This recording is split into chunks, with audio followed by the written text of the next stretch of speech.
अस्सलामु अलैकुम वरहमतुल्लाहि वबरकातुहू। बिस्मिल्लाहिर्रहमानिर्रहीम। अल्हम्दुलिल्लाहि रब्बिल आलमीन वस्सलातु वस्सलामु अला सय्यिदिल अंबियाइ वल मुरसलीन व अला आलिहि व सहबिहि अजमईन, अम्मा बाद। ओके, उम्मीद है कि आप हजरात मुझे सुन पा रहे होंगे और मेरी आवाज़ बिल्कुल साफ़ होगी। तो आज अपने वक्त पर इतवार के दिन, लेकिन 1 घंटा पहले ये स्ट्रीम रखी जा रही है और उसकी वजह यही है कि जल्दी शुरू करेंगे तो जल्दी ख़त्म भी होगी इंशाअल्लाह। और ये सिर्फ आज के लिए है, फिर आगे इंशाअल्लाह अपने ही वक्त पर करेंगे। टाइम इसका परमानेंटली नहीं बदला है। आज शुरू में कोई ऐसी इल्मी कुरानी हदीसी गुफ्तगू नहीं करनी है, अलबत्ता एक मौजू के ऊपर जो इस वक्त आलमी तौर पर छाया रहा उसके ऊपर तबसरा करेंगे और उसके बाद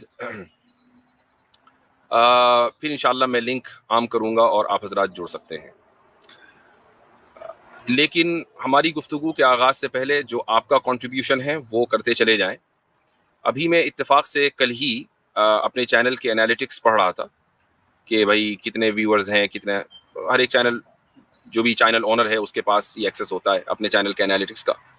तो उसमें एक चीज़ मैंने देखी जो फीचर मुझे पहले नहीं पता था, लेकिन जब कल ज़रा गौर से देखा कि यूट्यूब ये ट्रैक करता है कि लिंक कहाँ कहाँ शेयर हुआ है और कहाँ से लोग आए हैं। ट्विटर से आए हैं, व्हाट्सएप से आए हैं, टेलीग्राम से आए हैं, या इसके अलावा दूसरे जो सोशल मीडिया है।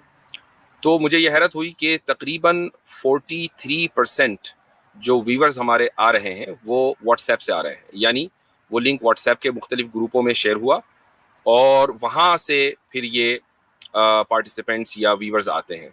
तो मैं समझता हूँ कि इस चीज़ को, इस सिलसिले पर थोड़ा सा इसको आगे बढ़ाना चाहिए और आप हजरात अपने फैमिली ग्रुप्स हों या दोस्तों के ग्रुप्स हों या जिस तरह के भी ग्रुप्स हों जहाँ आप यूजुअली शेयरिंग करते हैं, वहाँ आप शेयरिंग करें और इंशाअल्लाह ताकि ज़्यादा से ज़्यादा व्यूवर्स जुड़ें। तो ये तो शुरू में अपील है और इसी तरीके से वीडियो को आप लाइक भी कर दें ताकि ये यूट्यूब एल्गोरिदम में आ जाए। अब मैं बैक स्टेज के ऊपर मेरे साथ 2 अहबाब हैं। सबसे पहले एक्नॉलेज इस्लाम और उसके बाद हबीब नदवी साहब। अस्सलाम वालेकुम वरहमतुल्लाहि वबरकातुहू। वालेकुम ये सलाम, हमारी जो अस्सलाम वालेकुम बिल्ली है ना, आज तो परेशान हबीब भाई। करेगी। आपने बिल्ली को जी देखा होगा, तो ये बिल्ली बड़ी परेशान करेगी आज। ये बिल्ली असल में क्या हुआ, इसका भी किस्सा जो है, देखें, ये देखें, क्योंकि आज आपको बिल्ली की ज़ियारत कराते हैं।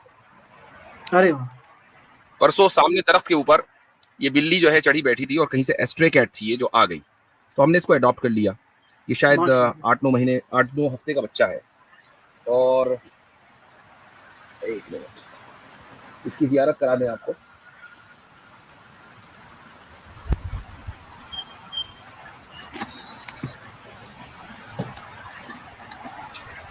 अरे वाह, माशाल्लाह, जबरदस्त, बहुत प्यारा बिल्ला है। बिल्ला है, बिल्ली है मुफ्ती साहब? तो ये ये हमने अडॉप्ट किया है, ये बिल्ला है।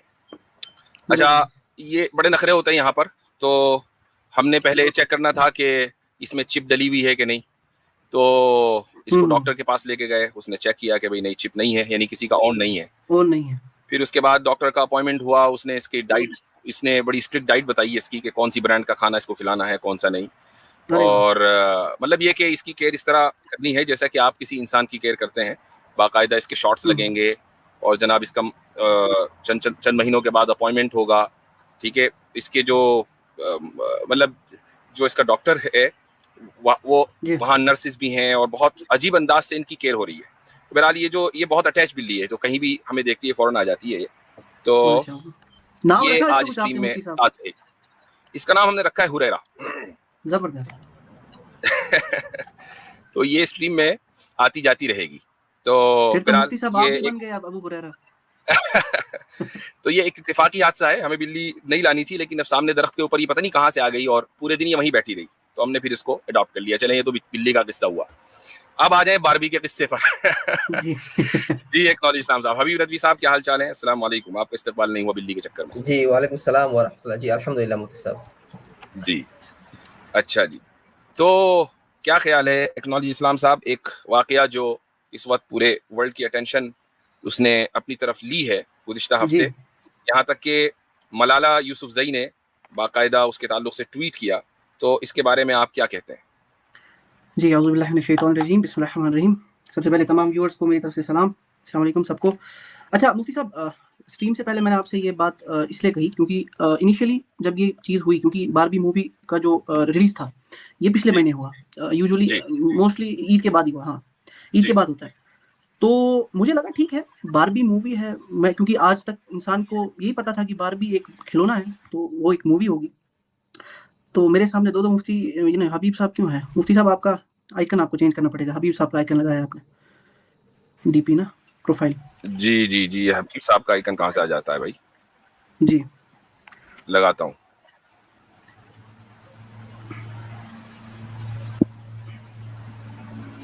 जी, जी, कैरी ऑन। ठीक है। तो मुझे भी यही लगा कि एक यूजुअली एक बारबी का कोई होगा बच्चों के लिए, और उसको पोर्ट्रे भी किया गया कि ये बच्चों के लिए एक मूवी है, पूरी फैमिली फन के लिए मूवी है। तो ठीक था, कोई इश्यू नहीं था। लेकिन जब ये मूवी रिलीज़ हुई, उसके बाद जब रिएक्शंस आए क्रिटिक्स के, तो तब मुझे पता लगा कि ये कितना बड़ा एक एटम बम डाल दिया है इन्होंने, जो कि लिटरली आई मीन टू से कि एक एटम बम है। उसकी वजह क्या है? अब आपको मैं हिस्टोरिकली थोड़ा एक पस मंज़र भी दे दूँ कि 1959 में एक कंपनी एक लॉन्च करती है एक डॉल को, एक टॉय को, जिसका नाम वो रखती है बारबी। सबको पता होगा इसके बारे में। हर एक लड़की ने कभी न कभी इस डॉल से खेला ही होगा। इस डॉल को इसलिए लॉन्च किया गया था कि लड़कियाँ जो हैं उनको एक ऐसा कैरेक्टर मिले जो एक फेमिनिन हो, फेमिनिस्ट नहीं फेमिनिन कैरेक्टर हो। एक औरत का, एक लड़की का कैरेक्टर हो, टीनेज लड़की का, जिसको वो ड्रेस कर सके, उसके साथ खेल सके, उसके साथ वो किट्टी पार्टीज़ वगैरह जो छोटी-छोटी बच्चियाँ करती हैं वो कर सके। तो ये सब चलता रहा।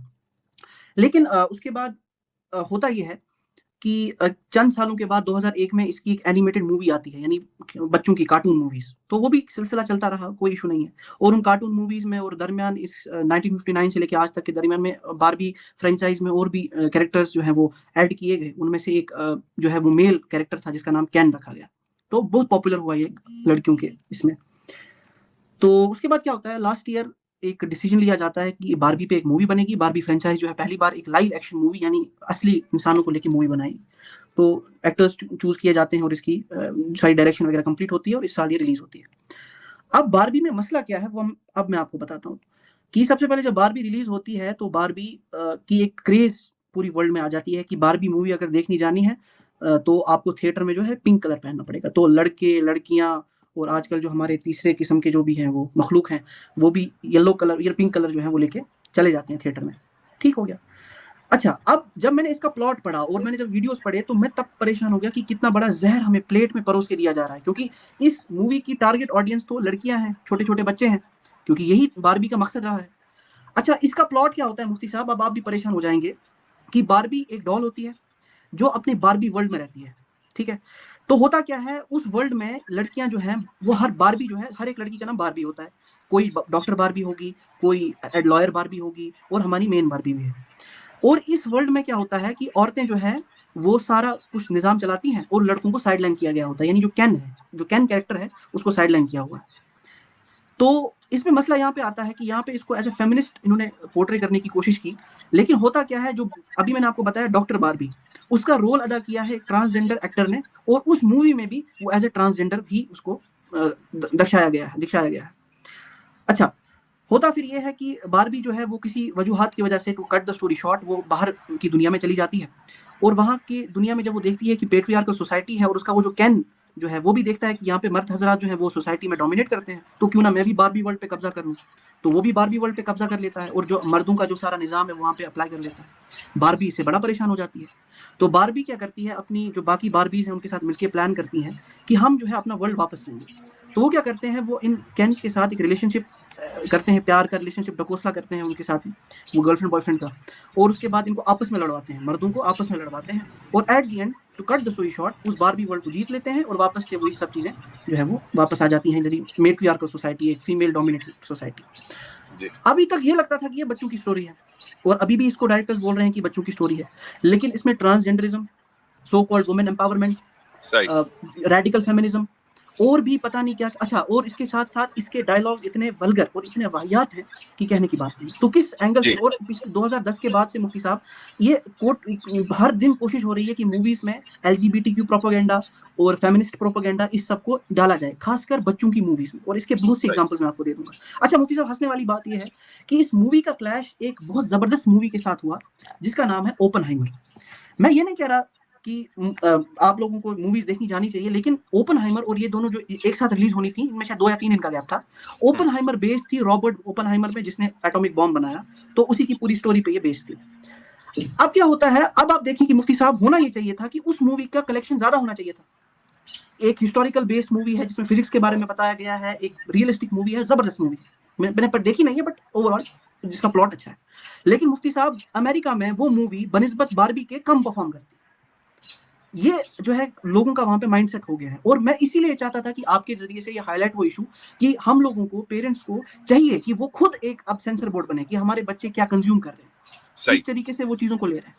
तो यही था राइट इशू, एक मुफ्ती साहब मैं चाहता ये था। एक बहुत राइट ये बहुत इंपॉर्टेंट आपने पॉइंट बताया है। जाहिर है कि हम यहाँ किसी भी मूवी को प्रमोट नहीं कर रहे हैं, यानी हम ये नहीं कह रहे हैं कि वो जो दूसरी मूवी है उसका नाम क्या बताया आपने?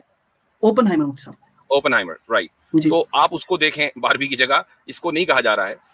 लेकिन इस वक्त सूरत हाल पूरी दुनिया में यह है कि हम सभी इसके जिम्मेदार भी हैं और मजबूर भी बाज़ मरतबा हो जाते हैं कि हम अपने बच्चों को फ़ोन दे देते हैं, टैबलेट दे देते हैं, आईपैड दे देते हैं, और फिर उनको एक्सेस है यूट्यूब का भी, या मसलन नेटफ्लिक्स का, या इसके अलावा जो दूसरी चीज़ें हैं। तो अब वहाँ पर जो वीडियोस आ रही हैं, बच्चे उनको देखते हैं। अब बारबी जो है वो एक बच्चों का एक फेवरेट कैरेक्टर है, और हमारे यानी बचपन में ये बात तय थी कि भाई बारबी बारबी डॉल से लड़कियां ही खेलेंगी, और एक वो बिल्कुल उसमें इतना ज्यादा तनव्वो नहीं होता था कि भाई उसकी किस्म किस्म की, हाँ ठीक है वो अलग अलग रूप में आती थी, लेकिन ऐसा नहीं था कि उसमें इतना ज्यादा तनव्वो हो कि वो ट्रांसजेंडर भी हो, ये सारी चीजें पहले नहीं थी। फिर अब एक मूवी की शक्ल में उसको पैट्रियार्कल सोसाइटी पर अटैक करने के मकसद से उसको पेश किया गया। अब देखें यहाँ पर जो उसूली बात है उसको समझना है, वो ये है कि जो पैट्रियार्कल थीसिस है वो दरअसल इंसानी सोसाइटी की बका के लिए ज़रूरी है। यानी ये ज़रूरी है कि सोसाइटी जो है वो पैट्रियार्की को फॉलो करे। अगर वो फॉलो नहीं करेगी, अगर आप पूरी सोसाइटी को इस तरह न्यूट्रलाइज कर दें कि उसमें पैट्रियार्की न रहे, तो वो सोसाइटी का कोलैप्स हो जाना तय है। और यही वजह है कि इंसानी तारीख का जितना हिस्सा हमें मालूम है, उस पूरे हिस्से में हर सोसाइटी, हर तहजीब पैट्रियार्कल रही है। हाँ, इस्तिस्नाआत और एक्सेप्शंस कहीं कहीं होते हैं। मिसाल के तौर पर आप ये कह सकते हैं कि भाई नहीं, फला जगह तो क्वीन थी, फला जगह तो मलका थी, कुरान करीम में मलका सबा का जिक्र है। लेकिन आपको ये जहन में रखना चाहिए कि मलिका सबा, या जिसको बिल्कीस कहा गया, मुफस्सिरीन ने उनका नाम जिक्र किया, तो वो भी पैट्रियार्कल सोसाइटी थी। यानी उनके जो हवारी थे या उनके जो मुशीर थे, सारे के सारे मर्द थे। ये अलग बात है कि एग्जीक्यूटिव पावर किसी जगह मसलन औरत को दे दी गई। तो ये जो पैट्रियार्कल थीसिस है, ये क्यों नेचुरल है, मैं उसकी एक वजह बयान करना चाहता हूँ। वो वजह ये है कि जो इस वक्त साइंटिफिक रिसर्चेस हैं, उनसे हमें ये पता चलता है कि औरतें ओवरऑल हाइपरगेमस होती हैं।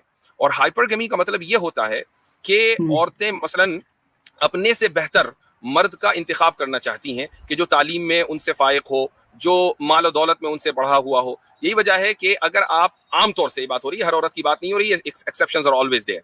मसलन अगर आप औरत के सामने एक दो मर्द बिठाएं और उसको ऑप्शन दें कि भाई तुम चाहे इससे निकाह कर लो और चाहे दूसरे से निकाह कर लो, और मसलन ये दोनों मर्द एक ही फैमिली से आते हों, मसलन एक ही खानदान से आते हों, और यानी नसब के एतबार से कोई मसला नहीं है, हसब के एतबार से कोई मसला नहीं है, खानदान की जो रेप्यूटेशन है सोसाइटी में उसके एतबार से कोई मसला नहीं है, माल और दौलत दोनों की बराबर है, एजुकेशन दोनों की एक है, एग्जैक्ट एवरीथिंग इज सेम। लेकिन फ़र्क यह है कि एक मर्द थोड़ा सा शॉर्ट है और दूसरा लंबा है, टॉल है। तो अब आप ये बताएं कि अगर उस औरत को बिल्कुल एकदम चॉइस दी जाए कि चाहे तुम इससे निकाह कर लो या उससे निकाह कर लो, और उसका अपना दिल किसी एक तरफ माइल अभी तक नहीं हुआ, तो ला महाला उस मर्द का इंतखाब करेगी कि जो टॉल है, जो शॉर्ट है उसका इंतखाब नहीं करेगी। और उसकी वजह यही है कि औरतें जो हैं वो फितरी एतबार से हाइपरगेमस होती हैं, तो वो अपने से बेहतर को देखती हैं। तो ये जो अपने से बेहतर है, ये जो स्टैंडर्ड है, जो साइकोलॉजिकली एक फैक्ट बन चुका है, इससे ये साबित होता है कि जो पैट्रियार्कल सोसाइटी है वो इंसानियत की बका के लिए ज़रूरी है। औरतें खुद नेचुरली और फितरी तौर पर पैट्रियार्कल थीसिस में बिलीव करती हैं। एक पॉइंट तो ये है। दूसरा, मैं आपको कुरान करीम से एक वाक़या सुना देता हूँ। ये वाक़या हज़रत सुलेमान का और हज़रत सुलेमान अलैहिस्सलाम और बिल्कीस का जो वाक़या है, मैं उसकी तरफ इशारा कर रहा हूँ। गालिबन पिछली किसी स्ट्रीम में किसी ने पूछा भी था, तो मैं उसका उसको दोबारा जिक्र कर देते ताकि लोगों के इल्म में इंशाअल्लाह इजाफा हो और जिनको मालूम है उनका इल्म ताज़ा हो। वो ये है कि बिल्कीस ने हज़रत सुलेमान अलैहिस्सलाम से सुलह कर ली थी और सुलह के नतीजे में हर जगह अमन अमान फैल गया, कोई जंग नहीं हुई। तो अब कुरान, लोग ये कहते हैं कि देखो कुरान में ये जिक्र किया गया है कि बिल्कीस भी मलका थी, कुरान ने उनके मलिका होने को कंडेम नहीं किया, उनके मलिका होने को मुस्तरद नहीं किया। तो आप ये कैसे कह सकते हैं कि पैट्रियार्कल थीसिस ही सही है और औरत के हाथ में इक़्तिदार नहीं आना चाहिए या सोसाइटी की बागडोर नहीं आना चाहिए? तो इसका जवाब ये है कि अगर हम बिल्कीस के लोगों के पर्सपेक्टिव से देखें तो बिल्कीस ने जंग ना करके दरअसल अपनी डिफीट को एक्सेप्ट कर लिया था, जबकि जो उनके इर्द गिर्द लोग थे बिल्कीस के, वो ये मशवरा दे रहे थे कि हमारे पास ताकत है, अगर हमारे पास ताकत है तो हम क्यों इस ताकत को नहीं आजमाते, क्यों हम जंग नहीं करते सुलेमान और उनके लश्कर से। लेकिन बिल्कीस ने क्या कहा था कि इन्नल मुलूका इज़ा दखलू क़रियतन अफ़सदूहा व जअलू अइज़्ज़त अहलिहा अज़िल्ला, कि जब बादशाह किसी शहर में दाखिल होते हैं तो वहाँ के जो एलीट क्लास है उनको वो इस तरह सजा देते हैं कि वो लोअर क्लास बन जाती है और उन इलाकों को तबाह कर देते हैं। लिहाजा हमें ऐसा रास्ता इख्तियार नहीं करना चाहिए कि जिसमें हमारी पॉसिबली तबाही हो। तो बिल्कीस ने गोया कि जंग से अवॉइड किया। जंग से अवॉइड करने का नतीजा ये हुआ कि सुलह हो गई और सुलह इस तरह हुई कि बिल्कीस ने हज़रत सुलेमान अलैहिस्सलाम का पेश करदा कलीमा पढ़ लिया और पूरी की पूरी कौम मुसलमान हो गई। इमेजिन करें कि अगर हज़रत बिल्कीस का कोई जनरल मुसलमान नहीं हुआ तो उसके एतबार से तो ये डिफीट हुई ना, इससे बढ़कर और क्या डिफीट है कि हम बगैर लड़े हमने अपनी हार को तस्लीम कर लिया। तो अब मुझे बताइए कि इस वाक़ये के अंदर भी जो पैट्रियार्कल थीसिस है उसको अल्लाह सुब्हानहू व तआला ने तरजीह दी है, उसको प्रेफरेंस दी है और बताया है कि कैसे जहां मर्द के पास इक़्तिदार था वो बगैर लड़े उसने जंग जीत ली, जहां औरत के पास इक़्तिदार था तो उसने अपनी शिकस्त को तस्लीम कर लिया। तो इससे यह साबित होता है कि मुआशरे की बका जो है वो पैट्रियार्कल थीसिस में है। मुफ्ती साहब, इसमें एक और चीज है जी कि जो बारबी मूवी का जो टाइटल है ना जी, वो पता है क्या है? वो है she is everything, can is just nothing, he is can, he just can. ये टाइटल है, इसका टाइटल लाइन जो इसकी पंच लाइन है वो ये है। तो अंदाजा करें कि ये क्या कंटेंट हमें परोस रहे हैं। सबक फिर पढ़ सदाकत का, अदालत का, शुजाअत का, लिया जाएगा तुझसे काम दुनिया की इमामत का। सबक फिर पढ़ सदाकत